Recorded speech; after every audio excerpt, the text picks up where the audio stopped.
ہوگی نہ برباد میری، سن رہے ہیں وہ فریاد میری، خاک ہوگی نہ برباد میری، میں کہیں بھی مروں شاہ گیلا، میں کہیں بھی مروں شاہ گیلا، روح پہنچے گی بغداد میری، مجھ کو پرواز کے پر لگا دو غوث اعظم، مجھ کو پرواز کے پر لگا دو، جانیوں پر نگاہ جمی ہے، جمی ہے، جانیوں پر نگاہ جمی ہے۔ درود پاک پڑھیں، اللہم صلی علی سیدنا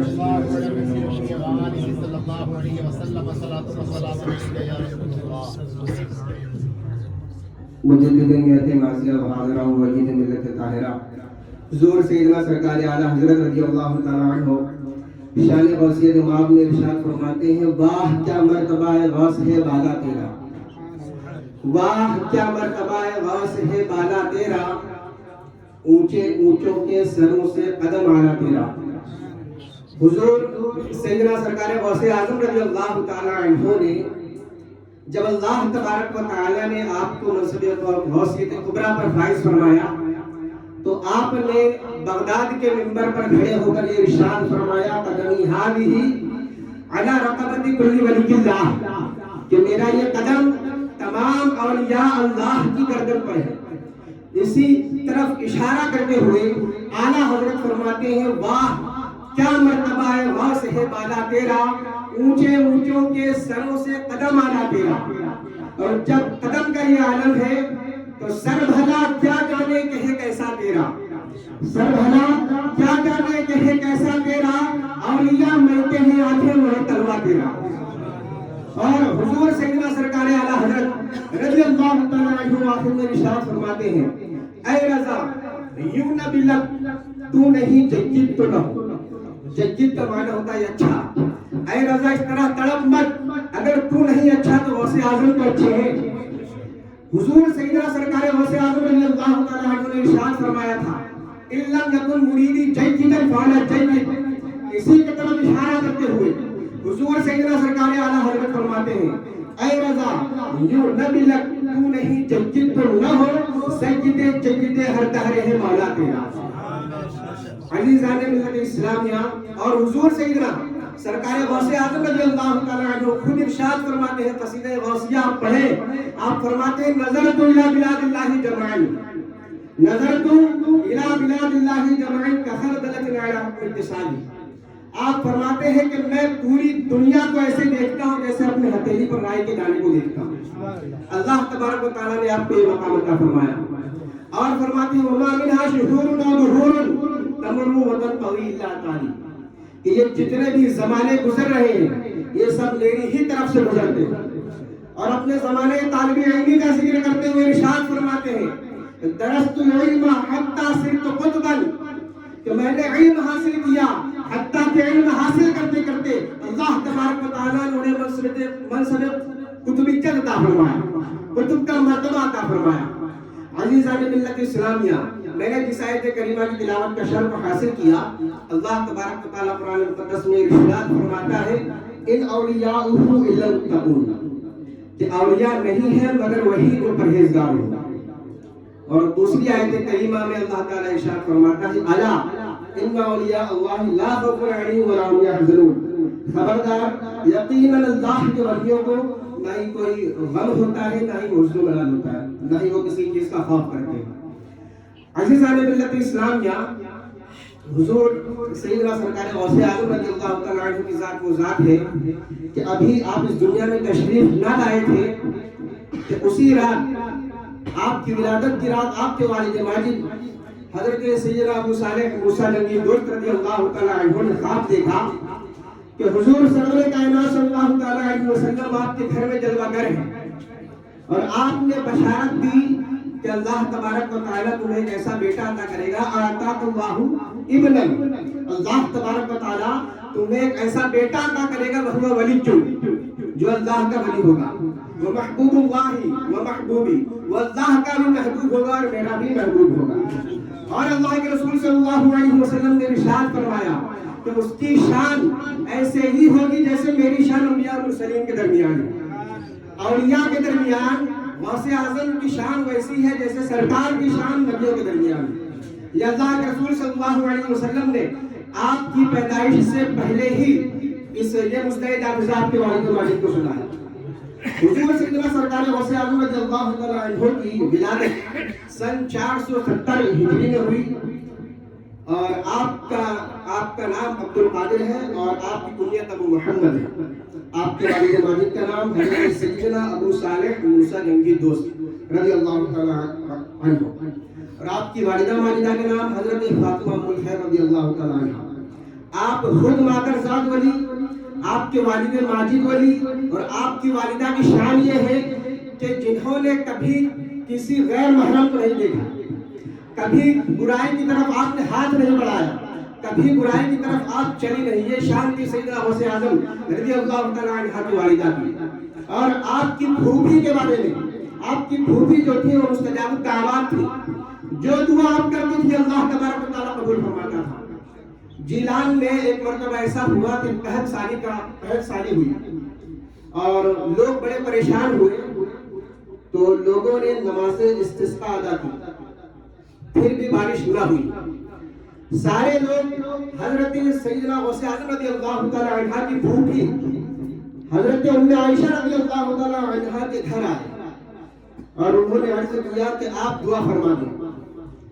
سیدنا ام عائشہ رضی اللہ تعالیٰ عنہ اپنے گھر کے صحن میں آئی اور انہوں نے صحن میں جھاڑو لگایا۔ جھاڑو لگانے کے بعد آپ نے اللہ تبارک و تعالیٰ سے دعا کی کہ پروردگار میں نے جھاڑو لگا دیا ہے، تو چھڑکاؤ کر دے۔ اتنا فرمانا تھا کہ بارش شروع ہو گئی، اور فرماتے ہیں اتنی بارش ہوئی کہ لوگ بھیگتے بھیگتے اپنے گھر پہنچے۔ تو یہ آپ کی پھوپھی جو مستجاب الدعوات تھی۔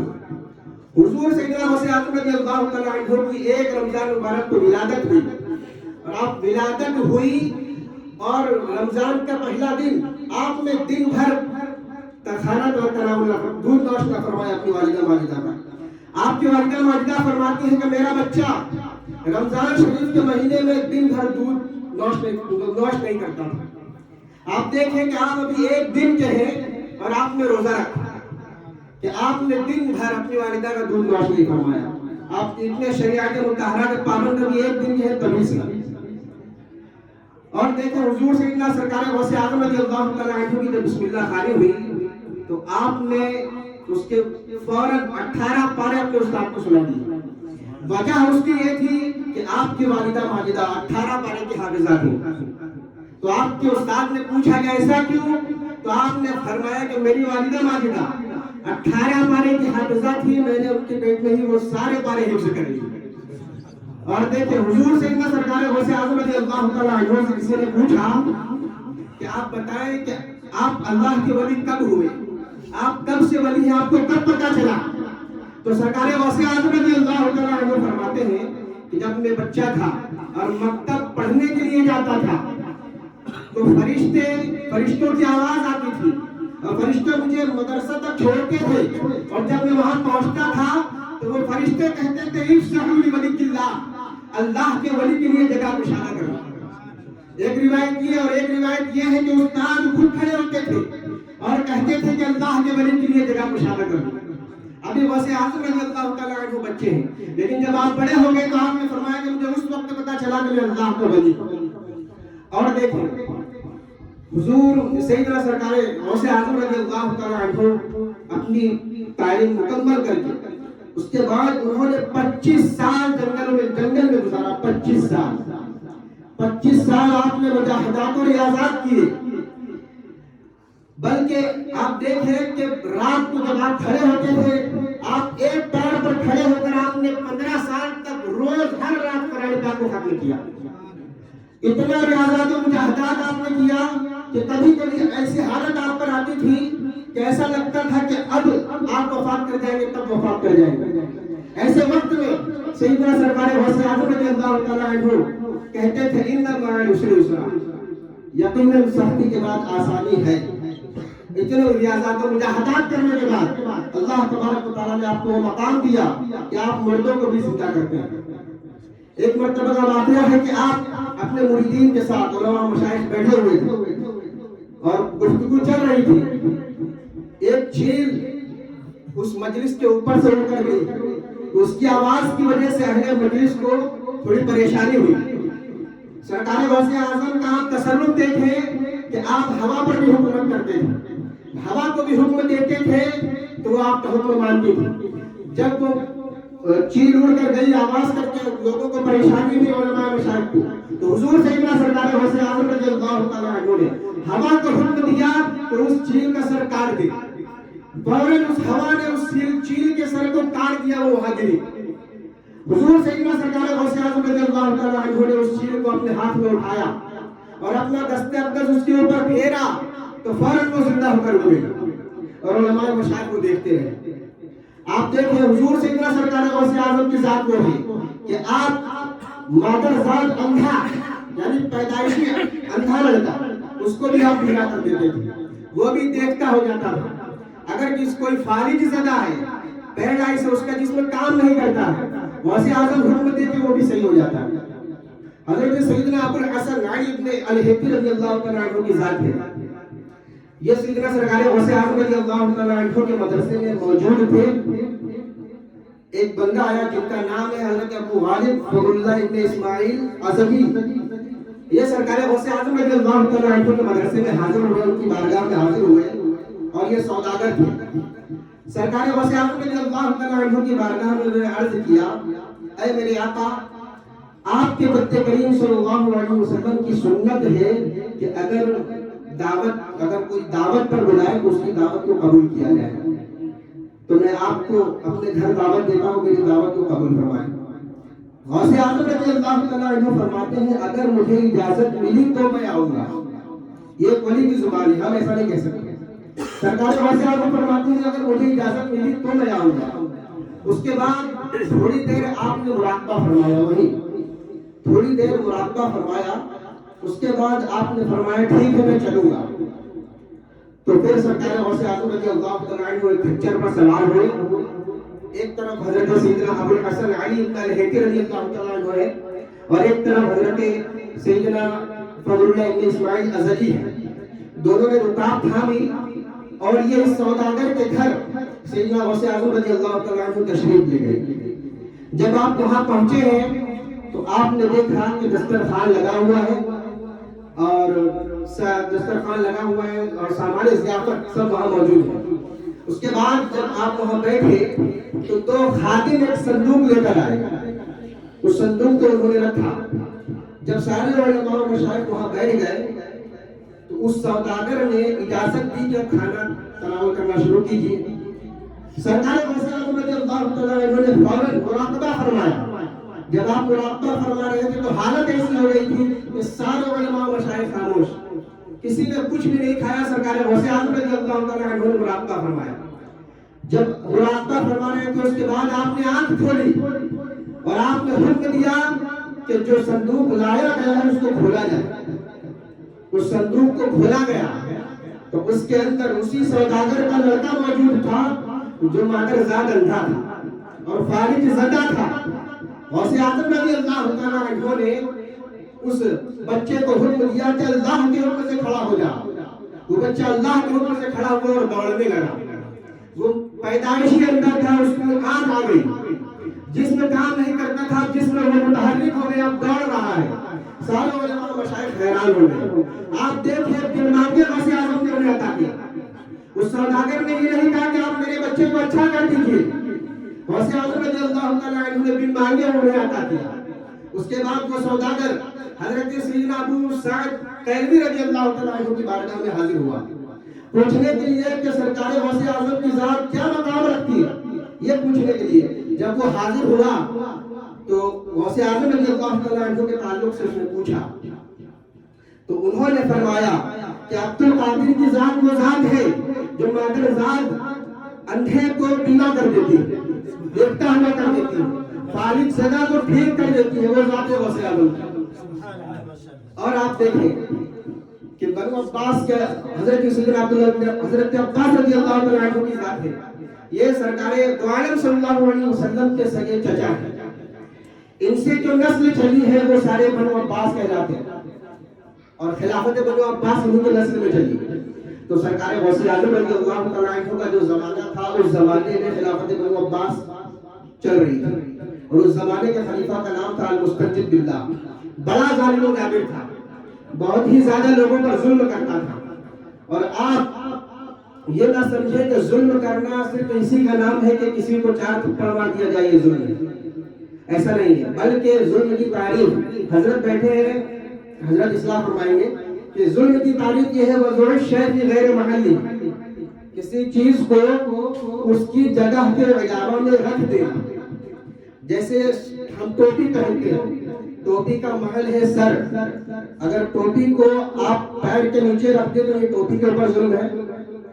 اس چشمے کا محل ہے یہ آنکھ، اگر اس کو یہ ہیرو کو ماڈل مانتے ہوئے آپ اگر اس کو پیچھے رکھ لیں تو یہ اس چشمے کے اوپر ظلم ہے۔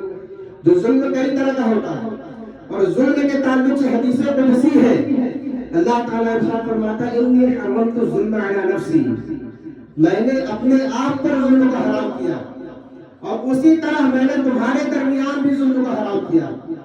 آج حالت یہ ہے کہ کسی کی زمین غصب کر لینا بھی ظلم ہے، کسی کی زمین غصب کر لینا یہ بھی ظلم ہے۔ اتنا بڑا ظلم ہے، اللہ کے رسول صلی اللہ علیہ وسلم نے فرمایا کہ اگر کسی نے کسی شخص کی ایک بالشت زمین غصب کی، ایک بالشت زمین غصب کی، تو اس زمین کے حصے کو تحت الثری تک پھینکا جائے گا اور اس کا توق بنا کر اس بندے کے گلے میں ڈالا جائے گا۔